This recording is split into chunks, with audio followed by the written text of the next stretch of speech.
सो मैया ने नारायण बहुत छोटे थे, उनको उठाया और बिठा दिया, अपनी कुटिया में बिठा दिया और ये स्नान के लिए चले गए। जब दोनों नहा के आए थे शंकर और पार्वती, तो भगवान ने अंदर से कुंडी लगा ली। दरवाजा खटखटावे पार्वती, लेकिन दरवाजा भगवान खोले नहीं।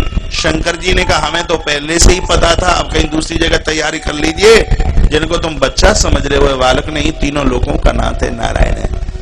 भोलेनाथ ने कहा बात क्या है? कहा कि बाबा इस पहाड़ के पीछे आप चले जाइए, अब यहां बैठ करके हम तब करना चाहते हैं। यह भगवान शंकर ने कहा, यह भगवान नारायण ने कहा। तो शंकर जी ने जहां विशेष स्थान है, ये 6 महीने बद्रीनाथ भगवान पूजा स्वयं अपने हाथों से करते हैं। सद पूर्णिमा की शाम को आरती होकर ताला डाल दिया जाता है और अक्षय तृतीया को ताला खुलता है 6 महीने बाद। वहां मच्छर भी नहीं रहता, इतनी ठंड रहती है। ताला डाल करके चाबी हरिद्वार भेज दी जाती है। महाराज 6 महीने के लिए अखंड दिए के लिए घी के कनस्तर रख दिए जाते हैं। भगवान को बदलने के लिए पोशाक रख दी जाती है। अचंभे की बात यह है कि अक्षय तृतीया को जब ताला खोला जाता है तो कनस्तरों में 1 ग्राम घी नहीं रहता और ज्योत अपने आप जलती हुई होती है। भगवान को 6 महीने जो कपड़े पहनाए थे वह उतरे हुए होते हैं और भगवान नई पोशाक पहने हुए होते हैं। यह हमारे बद्रीनाथ बद्री विशाल भगवान है। बोले बद्रीनाथ भगवान की जय जय जय जय जय। समय मिले तो जाना। पिछले साल तो घटना बहुत बड़ी घट गई, तो लोग बड़े कांप गए हैं, कहा कि नहीं जाना नहीं, हमें प्राण बड़े प्रिय हैं। उस घटना में मैं भी 19 दिन फंस के रहा हुआ। 19 दिन इस क्षेत्र में 1500 लोग साथ में थे। भगवान की कृपा से 1500 लोग सुरक्षित, ये सब पूरी टीम में सब लोग साथ में थे। 150 पौने 200 तो आश्रम के गुरुकुल के बच्चे। भगवान की कृपा से किसी को बिल्कुल बाल के बराबर महाराज किसी को खरोंच नहीं आई। 19 दिन भगवान बद्री विशाल का दर्शन करने का सौभाग्य प्राप्त हुआ। ऐसे ऐसे संतों से मैं मिला जिनकी भाषा सुन करके बद्रीनाथ भगवान केदारनाथ के बारे में कैसे महात्म्य का वर्णन किया। आप दुनिया घूम के आ जाना, आप उत्तराखंड नहीं गए, आप कहीं भी नहीं गए। हाँ, जिसके ऊपर कृपा भगवान की है, चौड़े में छोड़ दो मरेगा नहीं, और जिसके ऊपर भगवान ही रूठ गया है तो महाराज कमरे में बंद कर देना, वह सुरक्षित नहीं बच सकता। सही बात तो ये। बोली बांके बिहारी लाल की, कृष्ण कन्हैया लाल की।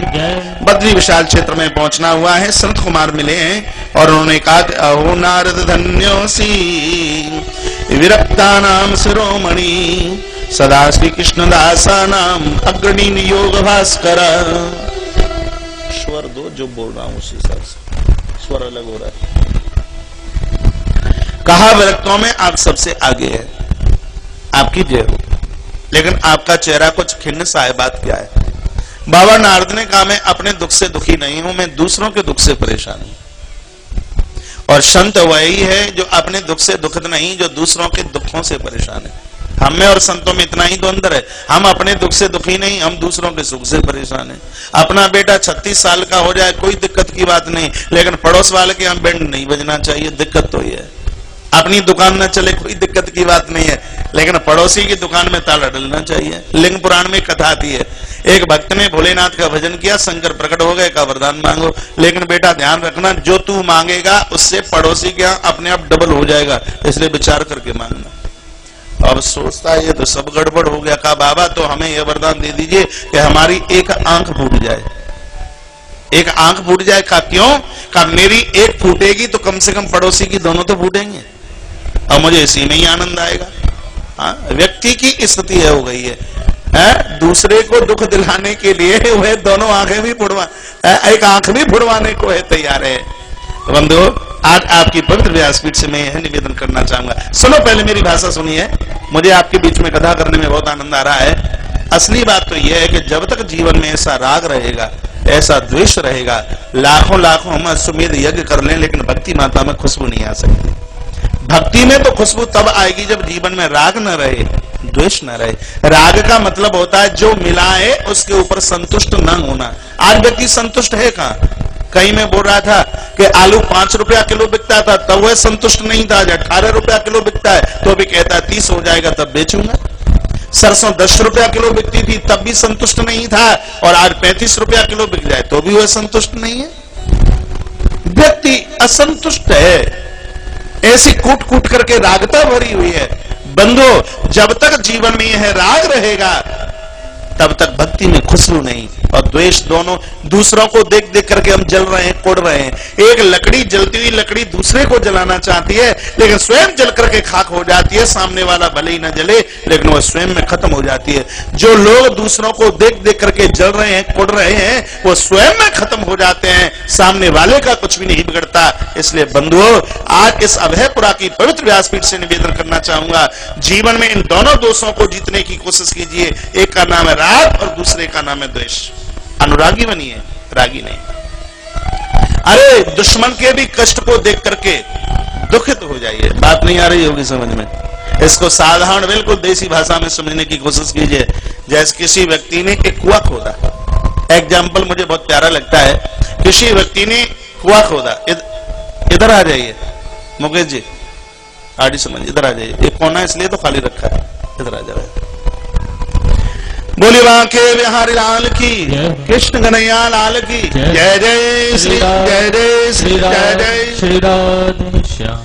कथा कहां चल रही है पता है? जब तक जीवन में राग है, द्वेष है, तब तक जीवन में भक्ति में खुशबू नहीं आ सकती। उदाहरण के तौर पर किसी व्यक्ति ने कुआं खोदा, ध्यान से सुने। कुएं में से पानी मीठा निकला, दौड़ता हुआ गुरुजी के पास गया, कहा गुरुजी आपकी बड़ी कृपा और कुएं में से पानी मीठा निकला है, आप पधारते तो बड़ा अच्छा होता। गुरुजी ने कहा कल प्रातः आ जाएंगे, लेकिन चेला पूरी रात सोया नहीं, इंतजार करता रहा। इंतजार में बड़ा आनंद है, परीक्षा में आनंद नहीं है, जो आनंद प्रतीक्षा में है। हाँ। जिन्होंने परीक्षा की है वह घाटे में रहे, जिन्होंने प्रतीक्षा की है वह फायदे में रहे। माता सबरी ने 87 वर्ष तक प्रभु राम की प्रतीक्षा की है। पूरी रात तक यह व्यक्ति प्रतीक्षा गुरुजी की करता रहा। प्रातः ही 4 बजे कुएं पर पहुंचा, लेकिन कुएं में से तो इतनी दुर्गंध आ रही थी कि वहां खड़े होते बनता नहीं। इसने अड़ोसी पड़ोसियों को पूछा, कहा भैया कल तो ऐसी कोई बात नहीं थी, कुएं में से दुर्गंध क्यों आ रही है? बगल के लोगों ने कहा कल रात को 2 पिल्ले लड़ते लड़ते कुएं में गिर गए, हो सकता है उनका शरीर फूल गया इसलिए दुर्गंध आ रही है। वह व्यक्ति कहता है कि गुरुजी आने वाले, अब क्या करूं? पड़ोसियों ने कहा अंदर का कुएं का जो गंदीला पानी है उसको खींच करके बाहर फेंक दे, नीचे से बढ़िया पानी आएगा। अपनी भाषा में जिसको बोलते हैं अच्छीकर, नीचे से बढ़िया पानी आएगा। बेचारे ने 4 बजे से पानी खींचा, 10 बज गए, लेकिन कुएं की दुर्गंध नहीं गई। कन्नौज वाला इत्र भी डाल दिया, लेकिन दुर्गंध नहीं गई। 11 बज गए, इतने में गुरुजी आए और देखा चेला पानी पानी हो रहा है। कहा पुत्र क्या बात है? कहता है गुरुजी क्या बताऊं, सुबह 4 बजे से मैंने पानी खींचा है, 7 घंटे हो गए, लेकिन कुएं की दुर्गंध नहीं गई। इसमें दो पिल्ले रात को लड़ते लड़ते कुएं में गिर गए। गुरुजी ने कहा बेटा ये तो 7 घंटे तूने पानी खींचा, यदि जिंदगी भर तू पानी खींचता रहे तो भी कुएं की दुर्गंध समाप्त होने वाली नहीं। क्यों? क्योंकि कुएं में 2 पिल्ले पड़े हैं, जब तक दोनों पिल्लों को बाहर नहीं फेंका जाएगा तब तक कुएं की दुर्गंध समाप्त नहीं होगी। ये मैं आपको कुआं और पिल्ले की कथा नहीं सुना रहा, ये कथा हमारी और आपके हृदय ही वह कुआं है जिसमें राग और द्वेष के 2 पिल्ले पड़े हैं। जब तक हृदय रूपी कुएं से राग और द्वेष के पिल्लों को नहीं फेंका जाएगा तब तक बंधुओं भक्ति में खुशबू नहीं आ सकती। यदि भक्ति में खुशबू चाहते हो तो राग और द्वेष के पिल्लों को बाहर फेंकिए। बात आई है समझ में? राग का मतलब है जो मिला है उसके ऊपर संतुष्ट ना होना, और द्वेष का मतलब है दूसरों के मान को, सम्मान को, उसके यश और उत्थान को देख करके हम कुड़ रहे हैं, जल रहे हैं। जब तक यह दोनों की दोनों न्यूनता भरी बातें खत्म नहीं होगी तब तक हम अपने जीवन में आनंद के साथ जिंदगी का निर्माण नहीं कर सकते। तो देवसी नारद तो संत हैं। आज संत कुमारों ने कहा अहो नारद धन्योसी वृक्ता नाम शिरोमणि सदा श्री कृष्णदासा नाम अग्रणी योग भास्कर। अरे आपका तो ज्ञान साक्षात भगवान भास्कर की तरह है। हे देव ऋषि नारद, जैसे सूर्य के उदित होने पर अंधियारी रात्रि का पता नहीं लगता, उसी प्रकार से जब तुम्हारे मुंह से शब्दों की किरण निकलती है तो मोह की अंधकारता का पता नहीं लगता। जय हो तुम्हारी, जय हो। संत कुमारों ने बहुत मान किया है। बोलिए। तो कह दिया श्रीधाम वृंदावन में मैंने अपनी आंखों से भक्ति माता को रुदन करते हुए देखा, उसके दोनों बच्चे बूढ़े हो गए। मैं आपसे कामना करता हूं कि ज्ञान और वैराग्य को यौवनता मिले। मेरी आंख में आंसू इसलिए भी है क्योंकि कलयुग के इन दोषों को देख करके मैं बड़ा परेशान हूं, बहुत परेशान हूं। कहा कि क्या दोष देख लिया? कहा अनगिनत दोष मैंने देखे। सबसे पहला दोष तो मैंने यह देखा, कलयुग का व्यक्ति अन्न का विक्रय करेगा। कलयुग का यह बहुत बड़ा दोष होगा कि जहां अन्न बेचा जाएगा, आप 100 कुंटल गेहूं उगा लेते हो खेत में और मंडी में जाकर के बेच देते हो, ये अन्न की बिक्री नहीं है। तो होटल खोलकर जहां रोटियां बेची जाती हैं, यह कलयुग से पहले किसी युग में नहीं चलता था। यह दोष कलयुग का है। द्वापर में होटल नहीं थे, त्रेता और सतयुग में भी होटल नहीं थे। महाराज, यह कलयुग का बहुत बड़ा दोष है कि अन्न का विक्रय होगा। दूसरा दोष है बेटी को बेचा जाएगा। बेटी बेचने का मतलब यह नहीं है कि आप यह सोचें कि बेटी का विवाह किया हो और सामने वाले से पैसा ले लिया हो, नहीं। पहले 20, 25, 30 लाख रुपया खर्च करके बेटी के विवाह में, और बाद में बेटियों के यहाँ का खा खा करके पेट की पूर्ति नहीं होती। एक बहुत बड़ी बात मैं आपको बीच में सुना रहा हूं और ये सुनने में आपको बहुत अच्छा लगेगा।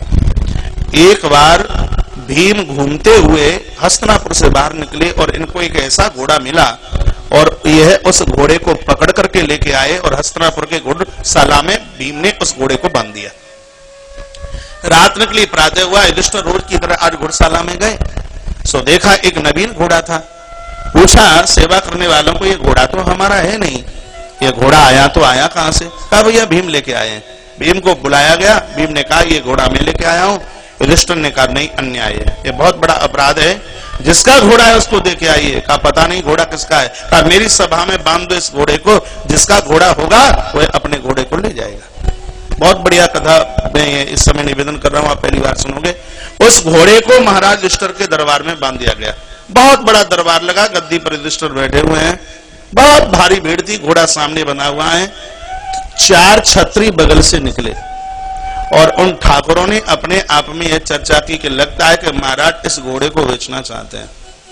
एक ने कहा 20,000 मुद्रा दूंगा यदि महाराज इस घोड़े को बेचें तो। दूसरे ने कहा तो उसे डबल दूंगा। तीसरा कहता है कि राजा जितना मांगे मैं उतना दूंगा। यह बात करते करते महाराज थोड़ा सा आगे की तरफ बढ़े तो महाराज युधिष्ठिर के कानों तक यह आवाज पहुंच गई। महाराज युधिष्ठिर ने इन चारों ठाकुरों को, क्षत्रियों को बुलाया और पूछा गया कि तुम क्या चर्चा कर रहे हो? कहा महाराज ये घोड़ा लगता है कि बेचने के लिए यहां पर बना हुआ है, तो हम इसके खरीदार हैं। सुनिए, राजा युधिष्ठिर ने कहा कि यह घोड़ा नोटों से नहीं मिलेगा। श्री शर्मा जी, यह घोड़ा नोटों से नहीं मिलेगा। जो मेरे प्रश्न का समाधान करेगा यह घोड़ा वही लेके चला जाए। मेरा प्रश्न है, पहले वाले को प्रश्न रखा सामने का, क्या प्रश्न है?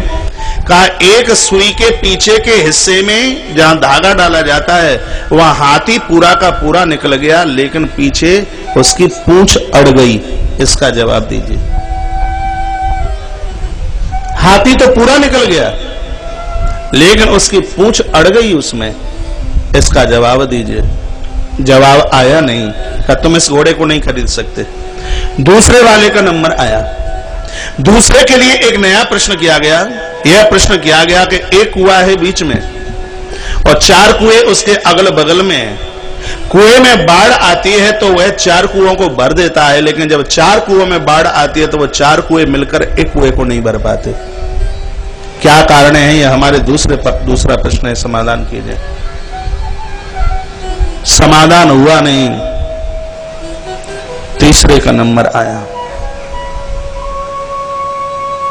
तीसरे व्यक्ति के सामने भी एक नया प्रश्न कर दिया गया है।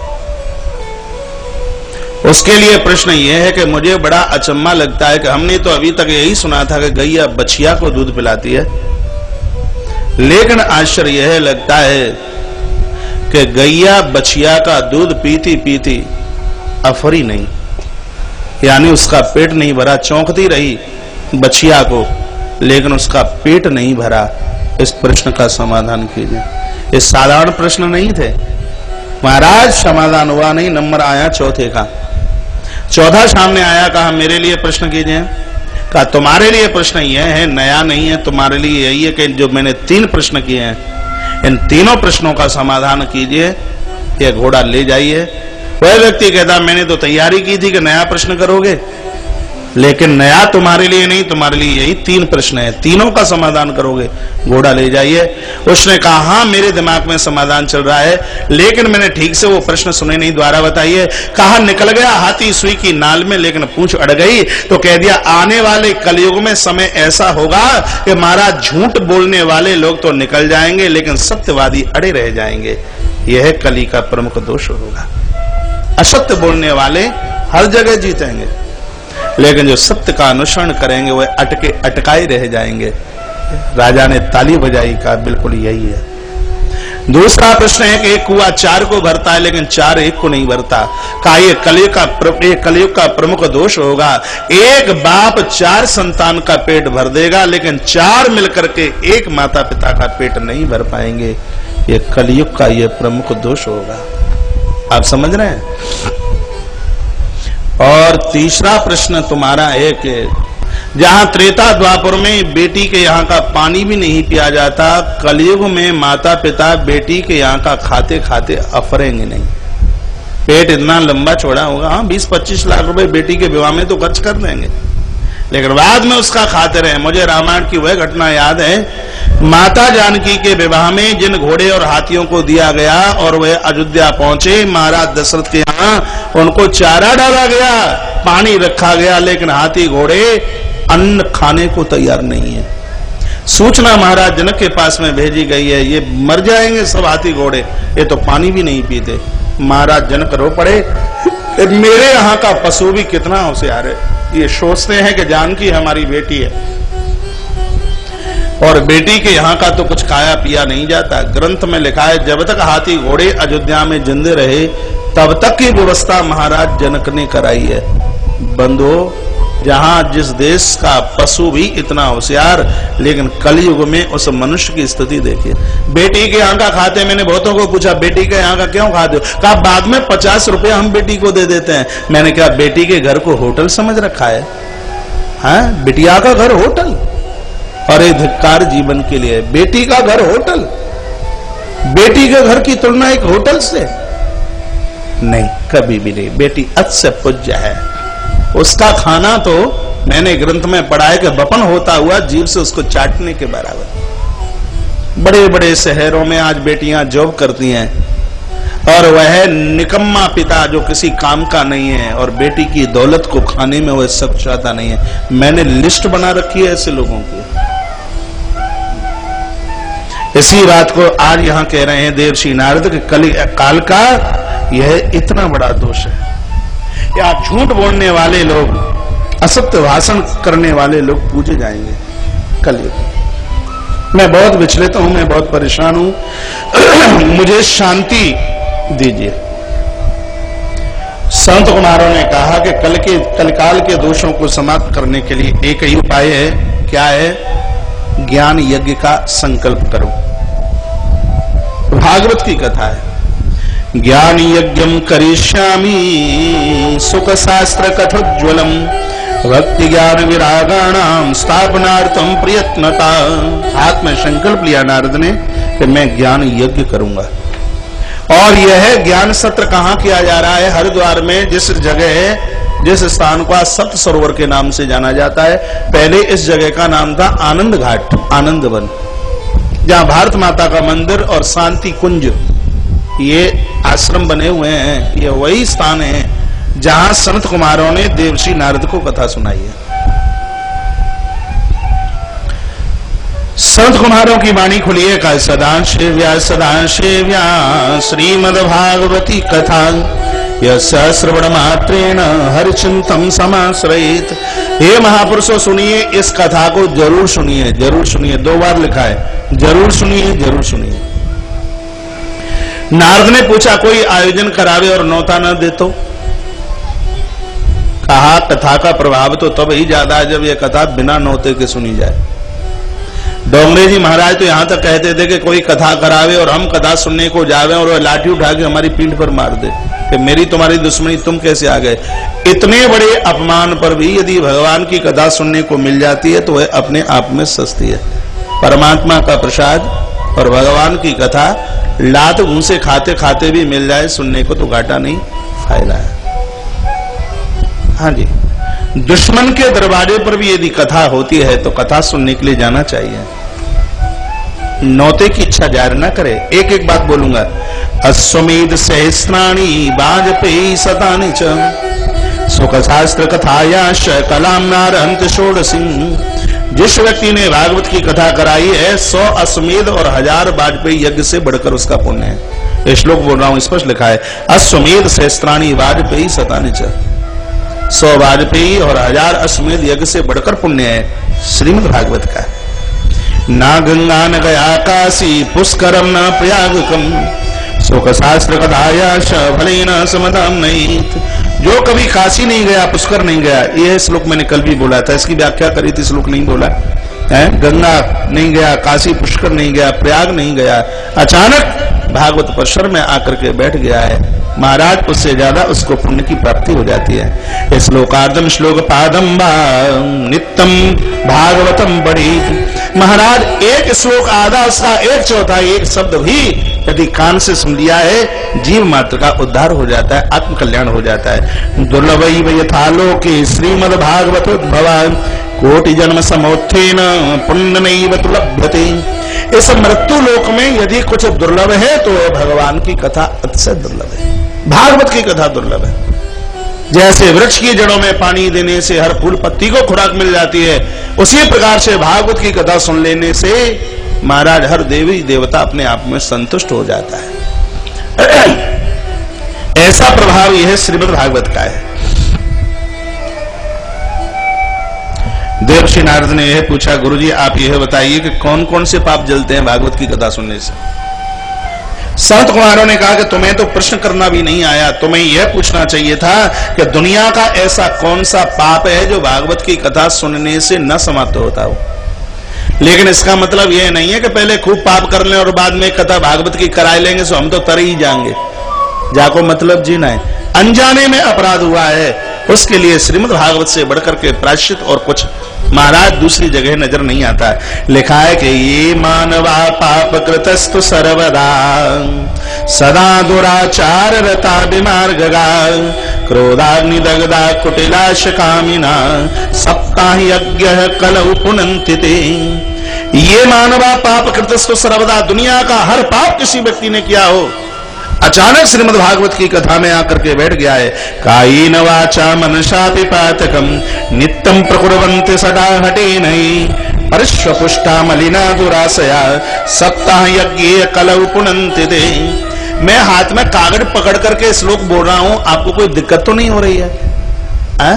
मुझे अच्छा लगता है, अब क्यों लगता है पता नहीं है। इससे यह भी लगता है कि मैं कथा भागवत की ही कर रहा हूं।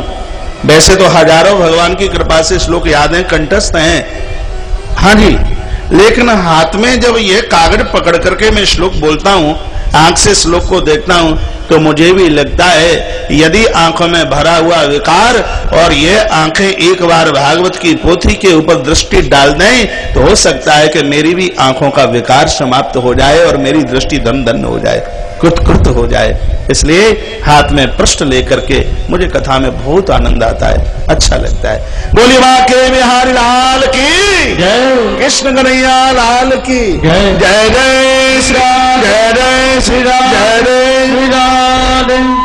कहा गुरुदेव यह बताइए कि जो लोग कथा नहीं सुनते उनके लिए क्या होता है? क्या बढ़िया प्रश्न किया है, सुनो। जो लोग कथा नहीं सुनते उनके लिए क्या होता है? कह दिया कि आजन्म मात्रमपि न सठेन किंची चित्तम विदाय सुख शास्त्र कथा न पीता चांडाल बच्च खरवद वदते न नीतम मिथ्या स्वजन्म जननी जन दुख भाजा। आजन्म मात्रमपि न सठेन किंची, जिन लोगों ने जीवन पर्यंत भगवान की कथा नहीं सुनी वह लोग अपने आप को मनुष्य न समझ लें, उनके लिए खर शब्द लिखा है। खर कहते हैं वजन ढोने वाला, क्या बोलूं मैं, बैसाख नंदन, कुंभकार का घोड़ा, और क्या बोल दूं, खोता। पढ़े लिखे लोग बैठे हैं तो DONKEY डोंकी। अब यह व्यासपीठ है, बड़ा संभल करके बोलना पड़ता है और नाम ऐसा है कि मेरे मुंह से निकलता ही नहीं, लेकिन मैं बोल रहा हूं, आप समझ रहे हैं। जो लोग भगवान की कथा नहीं सुन पाए, नहीं सुन सकते, उनको खर कहा, बद उनको मूर्ख कहा। और और यह माताएं भी सुन लें, यह भागवत का पन्ना बोलता है, जिन माताओं की कोख से जन्म लेने वाला बच्चा भगवान का भक्त नहीं बना, वह मां यह ना विचार कर ले कि मेरी कोख से किसी बच्चे का जन्म हुआ, वह यह विचार कर ले मैं जिंदगी पर्यंत बांझ रही, मेरी कोख से कोई औलाद नहीं जन्मी। मिथ्या सो जन्म जननी जन दुख भाजा। रामचरितमानस अयोध्या कांड, दोहा नंबर 74, चौपाई नंबर 2। पुत्रवती जुवती जग सोई, रघुपति भगत जास सुत होई, न तरवान बल बाद व्यानी शब्द लिखा। गोस्वामी जी ने कहा, जिसकी कोख से भगवान का भक्त पैदा नहीं हुआ, वह मां अपने आप को मां नहीं, उसको व्याधि शब्द वो पशु के लिए लिया जाता है, वह शब्द बोल दिया गया है। अरे मां मां कहलाने के अधिकारी तब है जब उसकी कोख से कोई सूरमा भगवान का भक्त चल के आए, नहीं तो वह बांझ रह जाए तो ज्यादा बढ़िया है, बांझ रह जाएगी तो कम से कम एक राक्षस तो जन्म नहीं लेगा। गोस्वामी जी का बड़ा सुंदर शोध है, बड़ी बढ़िया बात कही है। बंधुओं, तत्पश्चात यह पूछा, गुरुजी आनंद बहुत आ रहा है, लेकिन आप यह बताइए किसी व्यक्ति ने अपराध किया हो और पाप किया हो और भागवत की कथा से उसका उद्धार हो गया हो, क्या आपके पास में ऐसा कोई प्रमाण है क्या? कहा एक नहीं बहुत है, बताइए। कहा तुंगभद्रा तटे पूर्वम भूतपत्तनमुत्तमम यत्र वर्णासु धर्मेण सत सत कर्म तत्परा। तुंगभद्रा नदी के किनारे पर एक गांव है जिसका नाम है उत्तम नगर। उस उत्तम नगर में एक ब्राह्मण रहता है जिसका नाम है आत्मदेव। आत्मदेव की एक पत्नी है जिसका नाम है धुंधुली। व्यक्ति बिना विवाह के रह जाए, हे परमात्मा, लेकिन किसी को जीवन में धुंधुली जैसी पत्नी न देना। धुंधुली किसे कहते हैं माताओं? धुंधुली की परिभाषा यह है जो घर में झगड़ा करती है, घर में कलह करती है, घर के लोगों की बात नहीं मानती, उस नारी को धुंधुली के नाम से जाना जाता है। घर के किवाड़ खोल करके हमेशा चौखट पर ही खड़ी रहती है, घर की खिड़की खोलकर सदैव पड़ोसी को ही झांकते रहते। अरे माताएं तो वह बढ़िया लगते हैं जिनके मस्तिष्क के ऊपर पल्लो होता है, लेकिन आज के समय में तो यह सब चर्चा करना बड़ा गुनाह हो गया। यह मेरे हिंदुस्तान का सौभाग्य है कि मां की मांग में सिंदूर होता है, लेकिन आज तो सिंदूर में भी बड़ी फैशन हो गई है। इतना हल्का सा, यहाँ हमारी दादी यहां से लेके यहां तक लगाती थी, आधे सिर तक, लेकिन उसमें भी फैशन यहां तक, बस इतना हल्का सा लगा लेते हैं। यह सौभाग्य हिंदुस्तान का है जहां एक माता को देखकर उसका वंदन और पूजन करने का मन करता है। मैंने विदेश की 7 कंट्रियों में देखा कि 90 साल की बुढ़िया भी जींस की पैंट पहन करके चलती है, और उसका प्रभाव आप जानते हैं, उसका कुप्रभाव जानते हैं। अरे लंदन जैसी एक छोटी सी जगह पर महाराज 5000 पागल खाने हैं। हमारे तो पूरी यूपी में एक है आगरा में, पूरी यूपी में एक है आगरा में। लंदन जैसी छोटी सी जगह पर 5000 पागल खाने, हर चौराहे पर एक मेंटल डॉक्टर बैठा हुआ है। लेकिन मेरे एक छोटे से ब्रज प्रदेश में 20,000 भगवान के मंदिर महाराज नजर आते हैं। यह हिंदुस्तान का गौरव है, जहां हर चौराहे पर एक मंदिर मिलेगा, या हर चौराहे पर आपको एक साधु मिलेगा। विदेश की धरती पर यह नहीं है। मैं पुणे ही है निवेदन करना चाहूंगा, परमात्मा के जितने